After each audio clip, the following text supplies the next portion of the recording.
90 օրը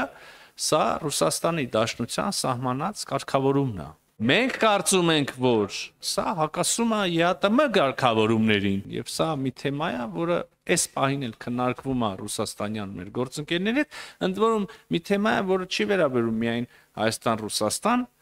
հարաբերություններին, այլ նաև վերաբերում է Ռուսաստան այլ երկրներ հարաբերություն ԵԱՏՄ մյուս անդամներին, այսինքն սա մի խնդիր։ Այս ուղղությամբ ջանքերը այլ են։ Հնարավոր տեսական խնդիր համար 2, երբ որ ապօրինի ձգձգումներ են արվում։ Սրան կարող են արձագանք լինել եւ դիվանագիտական ջանքերը, եւ կարան լինեն տարբեր ոլորտային գերատեսչությունների միջև կոնտակտներ եւ այլն, եւ արվում են, եւ հնդածս լուծվում են։ Բայց շատ ուղիղ եմ ուզում ասել,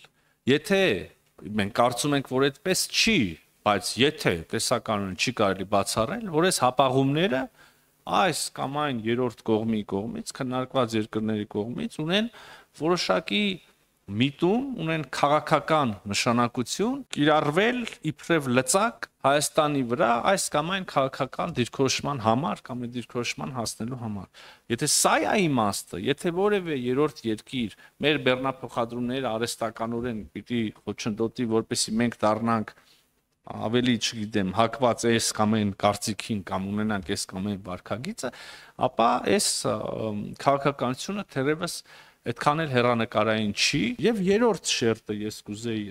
առանձնացնել, մտածենք իրավիճակ, որ ոչ 90 օրն է խնդիր, ոչ արհեստական ձգձգում կա, որտեվ ուզում են մեզ շանտաժի անել, ոչ արհեստական ձգձգում կա, որտեվ X երկրի մաքսավոր ուզում է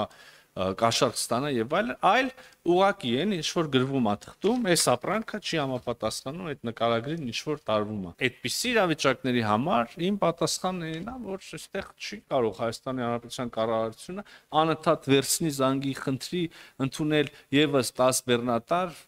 մի ապրանքի, որ այդքան էլ այդ ապրանքը չի եւ այլն։ Սա մի օրվա լուծում է, սա 10 օրվա լուծում է, սա մի ամսվա լուծում է, բայց երկարաժամկետ